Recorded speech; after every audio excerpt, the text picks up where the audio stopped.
भोले बालाजी महाराज की जय हो। जिन लोगों को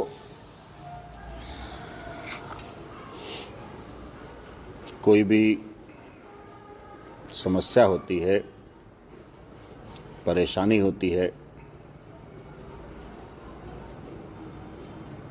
यहाँ वहाँ भटकते रहते हैं और परेशानियों में घिरे रहते हैं। अभी एक भक्त आए, उनकी पत्नी 4 साल से परेशान थी। तो पत्नी यहाँ दरबार में आई, बालाजी के चरणों में उसने अर्जी लगाया, पंच दिव्य सामग्री के प्रसाद का सेवन किया, काली जी का बंधन कटाया। बालाजी महाराज की दया से वो 5 मंगर में ही ठीक हो गई। आज फिर वो आई थी।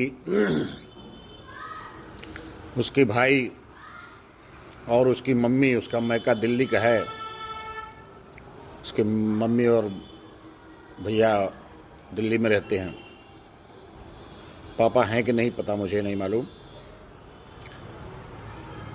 तो आज आई, बताने लगी कि बाबा जी, वो गुरुजी, मैंने मम्मी और भैया को जो बुलाया था तो उनको आज थोड़ी दिक्कत हुई है। तो मैंने कहा ठीक है, कोई बात नहीं, उसके लिए परेशान न हो। उनको यहाँ जब चावल वावल ले गए हैं तब से क्या लगा, उनको तब से आराम मिली? तो उसने कहा कि हाँ बाबा जी, तब से आराम थी, आज रात में उनको थोड़ी सी दिक्कत हुई।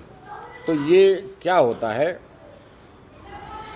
जो लोग भी बालाजी से जुड़े हुए हैं या मेहंदीपुर धाम से जुड़े हुए हैं या बरगांव धाम से जुड़े हुए हैं, तो मैंने ये देखा हुआ है कि जैसे कि बाबा के चरणों में जुड़े हुए हैं, जो संकट उन पे ज़्यादा है, भूत प्रेत बाधा ज़्यादा है, तो क्या होता है कि वो मंगलवार जब आता है तो सोमवार को ही उनको कुछ कष्ट मिलता है, वो संकट उस पर आते हैं। तो इन कारणों से हमें सोमवार के दिन, मान लो शनिवार को तुमने हाजिरी लगानी शुरू की तो शुक्र के दिन से तुमको थोड़ी तकलीफ होगी। फिर शनिवार को अगर तुम हाजिरी लगा रहे हो हफ्ते में शनिवार को, तो फिर शनिवार जब आएगा तो आप फिर ठीक हो जाएंगे, फिर आप एक हफ्ता चकाचक रहेंगे। ये मैंने यहाँ देखा है। तो मैंने उनसे कहा कि चलो कोई बात नहीं, तुम्हारे भैया ठीक हो जाएंगे, परेशान न हो, मम्मी भी ठीक रहेंगी। तो उसने कहा कि ठीक है गुरुजी। तो मैंने कहा बाहर कौन खड़ा है? तो कह लगे वो मेरे पति खड़े हैं। तो हमने कहा क्यों, अंदर क्यों नहीं आ सकते, उनको बुलाओ। तो उसने कहा नहीं, वो ऐसे ही नहीं आएंगे। मैंने कहा नहीं, बुलाओ। तब तक वो मेरी नज़र पड़ गई, मैंने को इशारा किया, मैंने कहा अंदर आओ।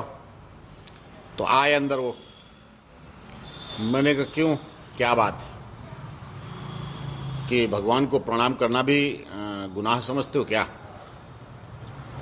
मैंने ऐसी बात नहीं, हम बुद्ध जी को मानते हैं, तो इसलिए मैं किसी को और नहीं मानता हूँ। मैंने कहा देखो ठीक है, ये मेरे पास ऐसे कई केस आए हैं। अब उस व्यक्ति को ये भी समझना चाहिए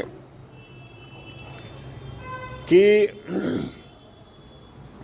तुम्हारी पत्नी 4 साल से बीमार थी, तुम बुद्ध जी को मान रहे थे,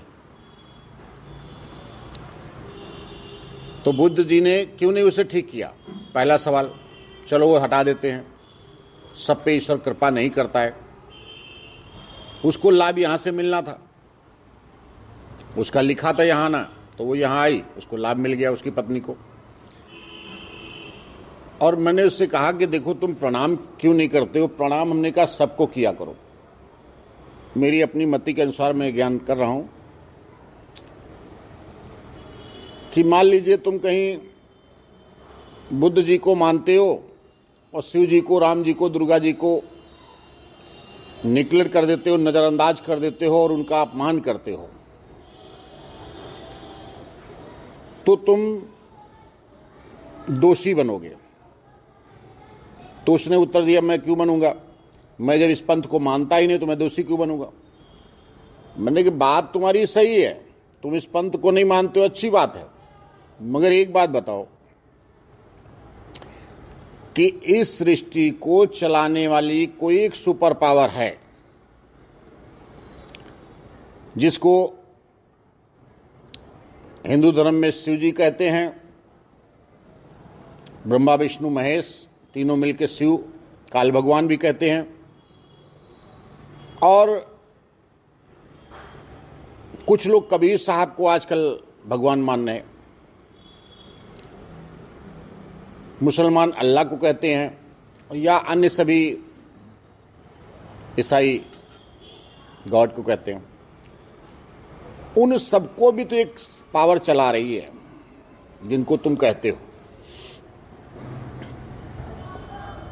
एक पावर कोई है जो हम सबको कैच करती है, और उस पावर की इतनी पावर है कि हम सब पे नजर रहती है, हमारी हर गतिविधि पे नजर रहती है, जो हम कर्म करते हैं उस पे उस पावर की नजर रहती है।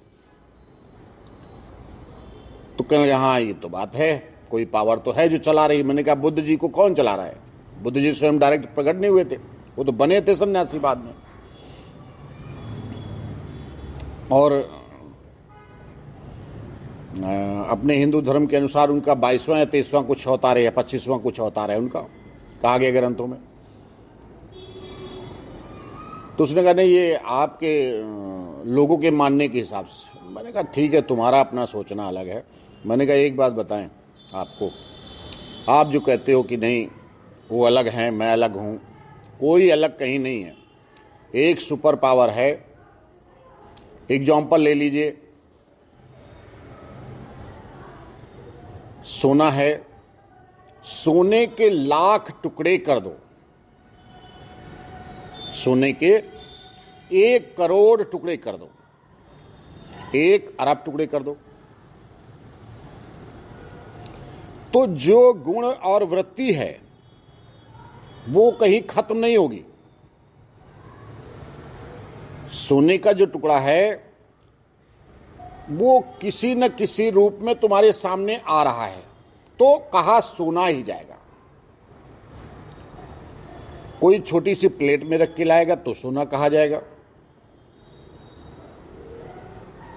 कागज पे रख के लाएगा तो सोना कहा जाएगा, हाथ पे लेके आए तो सोना कहा जाएगा। किसी वस्तु पे रख करके उसको लाएंगे तो सोना ही कहा जाएगा। दूसरा और एग्जाम्पल ले लीजिए, पानी है, पानी को आप क्या कहोगे? समुद्र में पानी है तो अब उस नाम दिया जाएगा पानी, शब्द एक ही है पानी। बूंद एक चली ईश्वर से समुद्र में गिरी तो पानी, वो गुण वृत्ति वहां पा गई, उसमें डल गई वो पानी। नदी में गिरा तो पानी, नाले में गिरा तो पानी, पेड़ पौधों पे गिरा तो ओश पानी, गिलास में आया तो गिलास का पानी, मटके में आया मटके का पानी, कुएं तालाब में आया तो कुएं तालाब का पानी, धरती से निकाला गया तो पानी। वो है एक ही।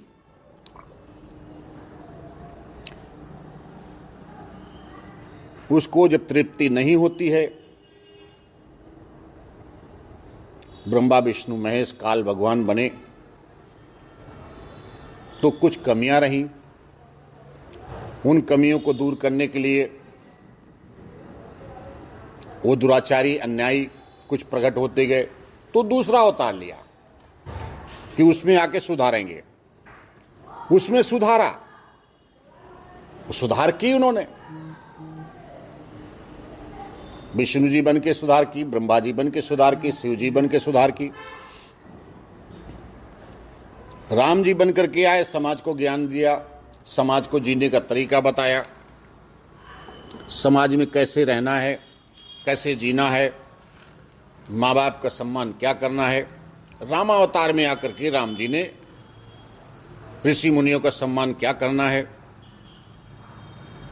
और अपने धर्म के लिए, अपने राज्य के लिए, अपने देश के लिए रह करके क्या करना है, वो सब हमें उन्होंने ज्ञान दिया। फिर भी जब उनका काल समय खत्म हुआ, समय काल उनका खत्म हुआ, तो उसके उपरांत उन्होंने बनाया ईश्वर नहीं, राम जी के रूप में ईश्वर आया और मेरे रूप में ईश्वर आया, तुम्हारे रूप में ईश्वर आया, हर जीव जंतु के रूप में ईश्वर का ही पानी है, वो सोना है। हम सोने हैं, सोने की तरह ईश्वर के अंश हैं, मगर गुणवृत्ति यहां की हो जाती है, जहां हम रहते हैं वो शामिल हो जाता है मेरे अंदर। गुणवृत्ति मेरी उसकी शामिल हो जाती है जिस जगह पे मैं गिरा हूं। तो जब वो मेरे अंदर शामिल होती है तो हम नाना प्रकार के पाप और पुण्य सब करने लगते हैं।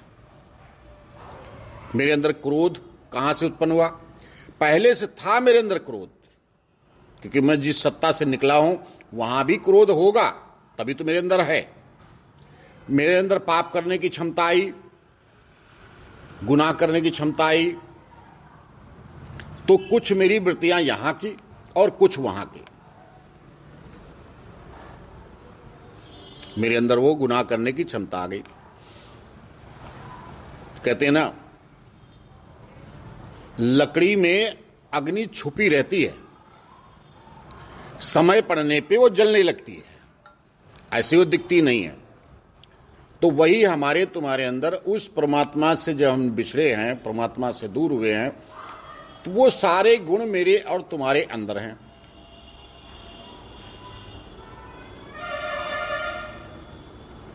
और वही काल बन के आया है, वही दयाल बन के आया है,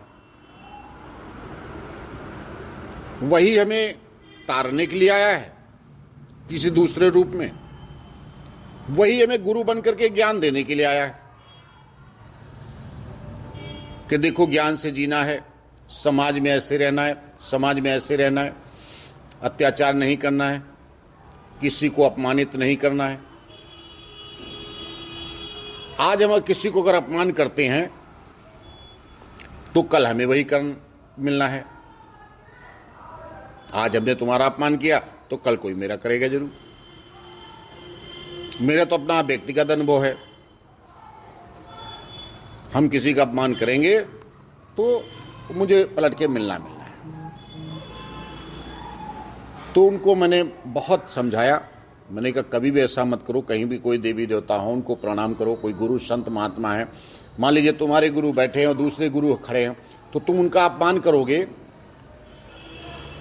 तो वो जो एक सत्ता है ईश्वर जिसको कहते हैं, किसी भी रूप में कर लीजिए आप, राम कह लीजिए, विष्णु कह लीजिए, शिव कह लीजिए, कबीर कह लीजिए या अन्य कोई कह लीजिए, वो सत्ता क्या तुम्हें बख्शेगी? क्योंकि हम सभी उस सत्ता के बनाए हुए अंश हैं। उसके बनाए हुए जब अंश हैं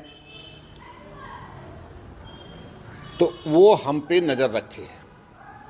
आज हमने इनका अपमान किया, गुरुदेव का, एक गुरु का अपमान किया, दूसरे गुरु को सम्मान दिया, तीसरे को अपमानित किया या अन्य किसी देवी देवता को अपमानित किया, तो कल हमें वो दंड भोगने के लिए तैयार रहना है।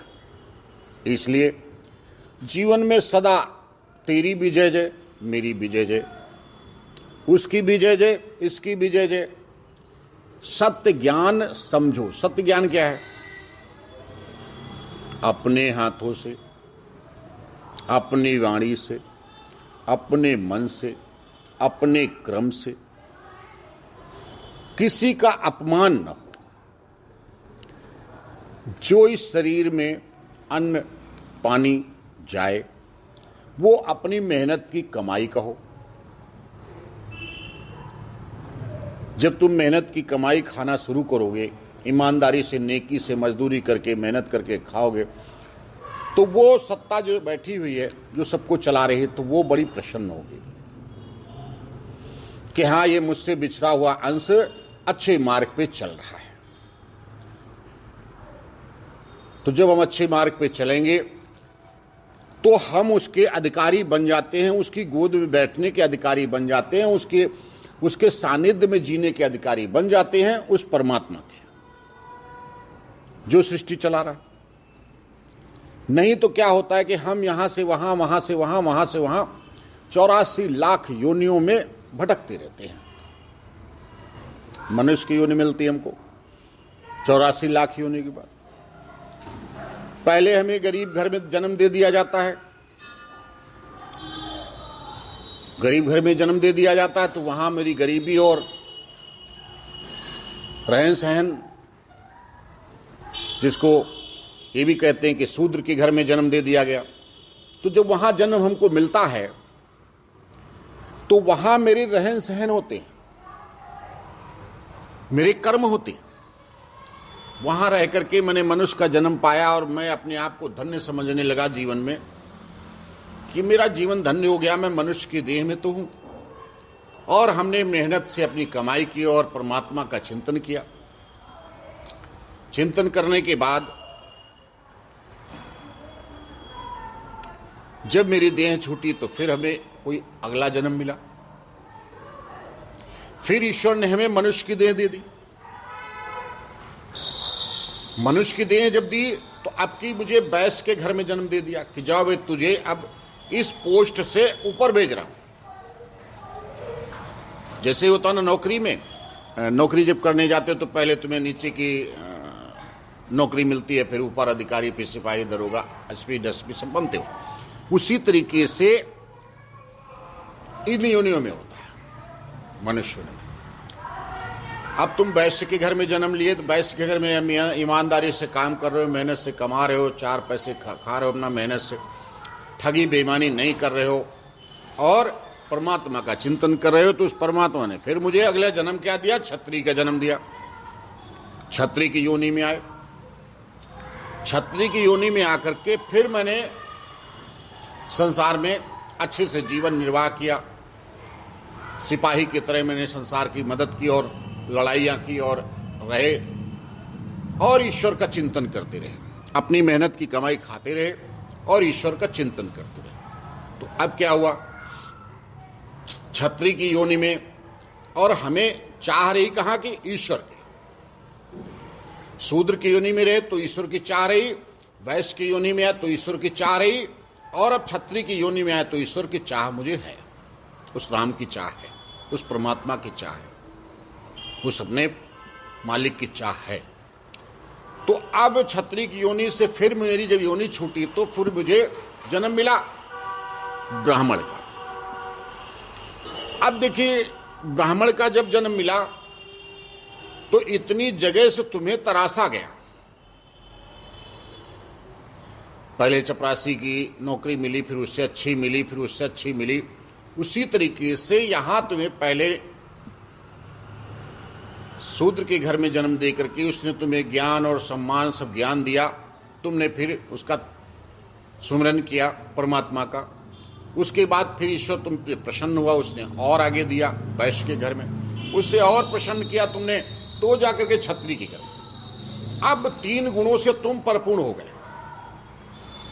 अब आ गया तुम्हारे पास ज्ञान का गुण।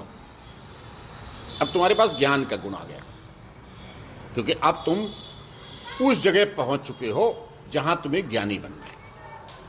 अब ज्ञानी बनने के बाद तुम किसी ब्राह्मण परिवार में घर में जन्म लिए, वो भी उस ब्राह्मण परिवार में जहां ज्ञान बनता है, वेद पुराण सब पाठन पठन होता है, ईश्वर की ढंग से पूजा होती है, माँ बाप ईश्वर की पूजा में रहते हैं। उस घर में हमें जन्म मिलता है। उस घर में हमें जब जन्म मिलता है तो अब क्या होता है कि अगर हमने अच्छे से ईश्वर का चिंतन किया, अच्छे से सुमिरन किया और धर्म मार्ग पे चलते रहे कहीं कोई ठगी बेईमानी मक्कारी ना किए, ईमानदारी से अपना भोजन पानी खाते रहो और परिवार चलाते रहे, समाज में जीते रहे, समाज में सम्मान कमाते रहे, किसी को अपनी तरफ से दुख ना दिया, तो फिर ईश्वर मुझे क्या जन्म देगा? मुक्त कर देगा। अगर उसे जन्म देना होगा तो कोई ऋषि बना के भेजेगा, कोई संत महात्मा बना के भेजेगा, नहीं तो तुम्हें मुक्ति देगा, मुक्त हो जाओगे। मुक्ति का विषय आता है तो मुक्त हो जाओगे, उस परमात्मा के गोद में जाके समाहित हो जाओगे, अगर तुमने अच्छे कर्म किए तो। अगर तुमने फिर ब्राह्मण के घर में जन्म लेने के बाद, ज्ञानी होने के बाद, पूर्ण ज्ञान होने के बाद, तुम्हारे कुल वंश में भी ज्ञान की चर्चा हो रही हो, तुम दुराचार कर रहे हो, तुम अत्याचार कर रहे हो, तुम लोगों की ठगी कर रहे हो, तुम लोगों को ठग रहे हो, तुम लोगों को लूट रहे हो, किसी बहाने से लूट रहे हो, या बिजनेस कर रहे हो, बिजनेस में, या पंडिताई कर रहे हो, उसमें तुम लूट रहे हो, या कहीं मंदिर की सेवा करते हो, वहां तुम बैठ के लूट रहे हो, किसी को ठगी कर रहे हो, और दूसरा गलत ज्ञान दे रहे हो लोगों को, क्योंकि तुम्हारा जन्म उस कारण से हुआ है कि अब शूद्र वैश्य क्षत्रिय छोड़ के ब्राह्मण की जन्म, तो अब तुम्हें वो करना है जिससे संसार में तुम्हारा नाम हो, यश हो और मुक्ति मिले। तो यहीं पे गलतियां हो जाती हैं। ज्ञानी के घर में हमें जन्म तो मिल गया, मगर होता क्या है कि हम अज्ञानता वाले कार्य करना शुरू कर देते हैं। क्यों? मेरे अंदर वो अहंकार आ जाता है। जैसे उस व्यक्ति ने कहा मैं बुद्ध को मानता हूं, बस। अब तुम बुद्ध को मानते हो, तुम्हारे अंदर अहंकार क्यों आया? अरे बुद्ध को मानते हो, बहुत अच्छी बात है, उनके मार्ग पे चलो, उनके बताए हुए गुणों पे चलो, उनके बताए हुए तरीके से चलो, समाज में जियो और लोगों को समाज में जीने का रास्ता बताओ। किसी का अपमान करने के लिए बुद्ध नहीं कहते हैं। अब बुद्ध ये भी नहीं कहते हैं कि तुम किसी का सम्मान नहीं करना, तुम उनको अपमान करना, मुझे सम्मान देना, ये भी बुद्ध नहीं कहेंगे। जहां तक मुझे ज्ञान है, ज्यादा तो मैं नहीं जानता हूं बुद्ध के बारे में, मतलब जो मुझे ज्ञान है उतना मैं बोल रहा हूं। तो इसलिए हम सभी ये जीवन में अपनी याद रखें, जब मुझे ब्राह्मण के घर में जन्म मिला है तो अब मुझे ये समझ लेना है कि मेरा मुक्ति का समय आया है, या किसी ऋषि के घर में जन्म मिला है तो समझ लेना है कि मेरा मुक्ति का समय आ गया है। तो अब अगर हम अच्छे कर्म, कोई संत महात्मा के घर में जन्म मिला है तो समझ लीजिए अब मुझे अच्छे कर्म करने हैं, अच्छे मार्ग पे चलना है, ताकि मुझे आगे की योनि जो मिले तो मुक्ति की योनि मिले, उस परमात्मा की गोद में हम जाके समाहित हो जाए।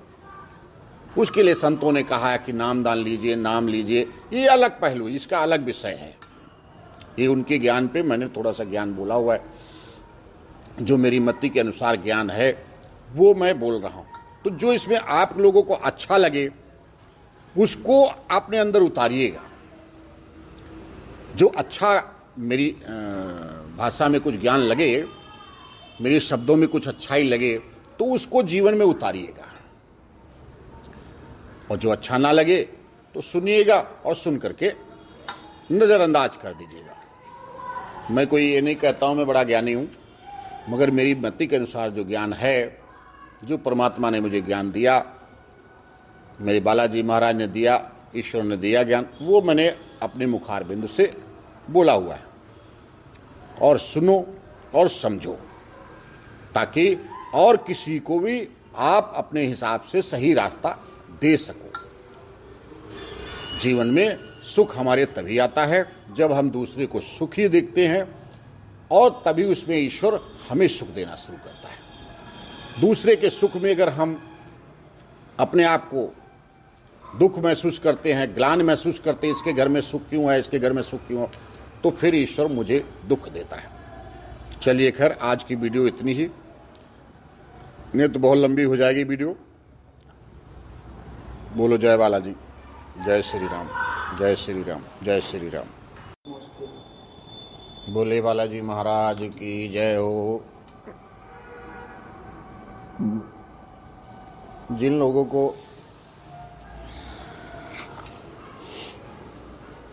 कोई भी समस्या होती है, परेशानी होती है, यहाँ वहाँ भटकते रहते हैं और परेशानियों में घिरे रहते हैं। अभी एक भक्त आए, उनकी पत्नी 4 साल से परेशान थी। तो पत्नी यहाँ दरबार में आई, बालाजी के चरणों में उसने अर्जी लगाया, पंच दिव्य सामग्री के प्रसाद का सेवन किया, काली जी का बंधन कटाया। बालाजी महाराज की दया से वो 5 मंगर में ही ठीक हो गई। आज फिर वो आई थी। उसके भाई और उसकी मम्मी, उसका मैका दिल्ली का है, उसके मम्मी और भैया दिल्ली में रहते हैं। पापा हैं कि नहीं पता, मुझे नहीं मालूम। तो आज आई, बताने लगी कि बाबा जी, वो गुरु जी, मैंने मम्मी और भैया